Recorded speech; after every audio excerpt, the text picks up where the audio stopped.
Hello दोस्तों, आप सभी का स्वागत है हमारे YouTube channel JP math and science classes में। आज मैं आपको बता दूं कि प्रकाश का परावर्तन चैप्टर का लेक्चर नंबर 2 या पार्ट 2 स्टार्ट करने जा रहा हूं। इससे पहले आप सबसे कहना चाहता हूं कि हमारे वीडियो जो भी YouTube पर देख रहे हैं सबको लाइक करना, सब्सक्राइब करना एवं कमेंट करना ना भूलें। धन्यवाद। अब हम आप लोगों को अपने चैप्टर की तरफ ले चलते हैं। रिफ्लेक्शन ऑफ लाइट का पार्ट 2। रिफ्लेक्शन।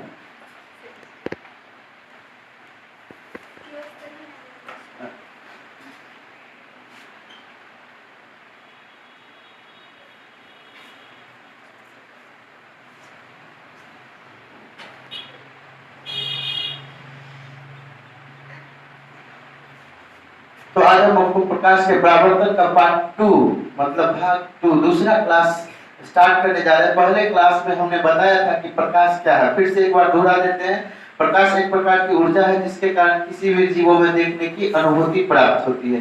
प्रकाश एक प्रकार की ऊर्जा है जिसके कारण किसी भी जीवों में देखने की अनुभूति प्राप्त होती है। और दूसरा पॉइंट है प्रकाश स्रोत। तो वह वस्तु जिससे प्रकाश निकलती है उसे प्रकाश स्रोत कहते हैं, जैसे सूर्य, विद्युत बल्ब, मोमबत्ती, दिया इत्यादि। अब फिर अगला पॉइंट आता है किरण। किरण किसे कहते हैं? प्रकाश के चलने के पथ को किरण कहते हैं। प्रकाश के चलने के पथ को क्या कहते हैं? किरण कहते हैं। और दो या दो से अधिक किरणों के समूह को किरण पुंज कहते हैं। दो या दो से अधिक किरणों के समूह को किरण पुंज कहते हैं। किरण पुंज 3 प्रकार के होते हैं। अभिसारी किरण पुंज, समांतर किरण पुंज तथा अपसारी किरण पुंज। ये सब बातें मैंने उस दिन के क्लास में बताया था। आज हम आपको उससे आगे ले चलते हैं, ठीक है। फिर से किरण पुंज, दो या दो से अधिक किरणों के समूह को किरण पुंज कहते हैं, ठीक है। अभिसारी किरण पुंज चारों दिशाओं से आकर एक निश्चित बिंदु पर जमा होने वाली किरणों के समूह को अभिसारी किरण पुंज कहते हैं। चारों दिशाओं से आकर एक निश्चित बिंदु पर जमा होने वाली किरणों के समूह को अभिसारी किरण पुंज। दो या दो से अधिक किरणों का वैसा समूह जो आपस में बिना मिले हुए अनंत तक जाता हो उसे समांतर किरण पुंज कहते हैं। और उसके बाद आता है एक अपसारी किरण पुंज। एक निश्चित बिंदु या प्रकाश स्रोत से चारों दिशाओं में फैलने वाली किरणों के समूह को अपसारी किरण पुंज कहते हैं। एक निश्चित बिंदु से चारों दिशाओं में फैलने वाली किरणों के समूह को अपसारी किरण पुंज कहते हैं।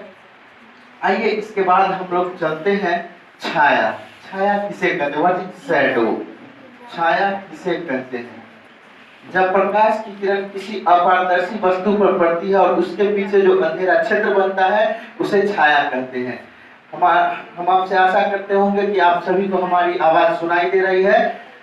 छाया फिर से एक बार बता रहे हैं कि जब प्रकाश की किरण किसी अपारदर्शी वस्तु पर पड़ती है, जब प्रकाश की किरण किसी अपारदर्शी वस्तु पर पड़ती है और उसके पीछे जो अंधेरा क्षेत्र बनता है उसे छाया कहते हैं, ठीक है। अब अगला पॉइंट आता है प्रकाश का परावर्तन। अगला पॉइंट आता है प्रकाश का परावर्तन। प्रकाश का परावर्तन। परावर्तन क्या है? परावर्तन का शाब्दिक अर्थ होता है लौटना। The bouncing back of light is called reflection of light. मतलब प्रकाश का किसी अपारदर्शी सतह से टकराकर पीछे की ओर लौटना ही परावर्तन है। परावर्तन मतलब किसी अपारदर्शी वस्तु से या किसी सतह से टकरा के पीछे की ओर लौटना ही क्या है? परावर्तन है। अब उससे पहले हम आपको बता दें कि वस्तुएं प्रकाश के ट्रांसपेरेंसी के अनुसार, संचरण के अनुसार 3 प्रकार की होती है: पारदर्शी, अपारदर्शी और पारभासी। वैसी वस्तुएं जिसके आर पार आसानी से प्रकाश की किरणें गमन कर सकती है या हम आसानी से आर पार देख सकते हैं उसे पारदर्शी वस्तु कहते हैं। और वैसी वस्तुएं जिससे प्रकाश की किरण आर पार नहीं कर पाती है उसे अपारदर्शी वस्तु कहते हैं। पारदर्शी प्रकाश के संचरण के अनुसार वस्तु 3 प्रकार का: पारदर्शी, अपारदर्शी और उसके बाद होता है पारभासी। पारभासी। तो वस्तुएं 3 प्रकार की होती है: पारदर्शी, अपारदर्शी और पारभासी। तो वैसी वस्तुएं जिससे थोड़ा बहुत प्रकाश की किरणें अंशतः या पूर्णतः पार कर पाती हो उसे पारभासी कहते हैं। जैसे भीगा हुआ सूती कपड़ा, तेल लगा हुआ कागज, ये सब पारभासी है। अपारदर्शी वस्तु का उदाहरण होता है बेंच, डेस्क, ईंट, पत्थर इत्यादि। आइए इसके बाद हम चलते हैं फिर से पारदर्शी, अपारदर्शी और पारभासी समझ में आ गया होगा। पारदर्शी वस्तु वैसी वस्तु जिसके आर पार आसानी से देखा जा सकता है उसे पारदर्शी कहते हैं। वैसी वस्तु जिसके आर पार नहीं देखा जा सकता है उसे अपारदर्शी कहते हैं। और वैसी वस्तु है जिसके आर पार थोड़ा बहुत अंशतः या पूर्णतः दिखता है उसे पारभासी कहते हैं। अब आते हैं प्रकाश का परावर्तन। क्या है प्रकाश का परावर्तन? तो जब प्रकाश की किरण किसी अपारदर्शी चमकीली सतह पर पड़ती है तो वह उसी माध्यम में या उसी दिशा में वापस लौट जाती है जिस दिशा से आई थी। इस घटना को प्रकाश का परावर्तन कहते हैं। इस घटना को प्रकाश का परावर्तन कहते हैं। आपतित किरण हो गया ये। किसी प्रकाश स्रोत से निकलने वाली किरण को आपतित किरण कहते हैं। किसी प्रकाश स्रोत से निकलने वाली किरण को आपतित किरण। और किसी अपारदर्शी सतह से टकराकर लौटने वाली किरण को परावर्तित किरण कहते हैं। परावर्तित किरण कहते हैं। और प्रकाश की किरण जिस बिंदु मतलब किसी सतह के जिस बिंदु पर टकराती है इस बिंदु को आपतन बिंदु कहते हैं।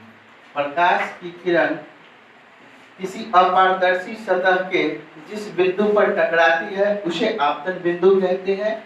और आपतित किरण तथा परावर्तित किरण के बीच डाला गया अभिलंब तीनों एक ही समतल में होते हैं। तो ये अभिलंब हो गया, ये हो गया अभिलंब। सबसे पहले परावर्तन एक बार बता दें। जब प्रकाश की किरण किसी अपारदर्शी चमकीली सतह से टकराती है तो वह उसी दिशा में या उसी माध्यम में वापस लौट जाती है जिस माध्यम से आई थी। इस घटना को प्रकाश का परावर्तन कहते हैं। ठीक है। और परावर्तन के मुख्यतः दो नियम होते हैं। परावर्तन के मुख्यतः दो नियम होते हैं। आपतित किरण तथा परावर्तित किरण एवं आपतन बिंदु पर डाला गया अभिलंब तीनों एक ही समतल में होते हैं। आपतित किरण, परावर्तित किरण तथा आपतन बिंदु पर डाला गया अभिलंब तीनों एक ही समतल में होते हैं। आपतन कोण की ज्या तथा परावर्तन कोण की ज्या बराबर होते हैं। आपतन कोण की ज्या और परावर्तन कोण की ज्या बराबर होते हैं। अर्थात साइन आई बराबर साइन आर।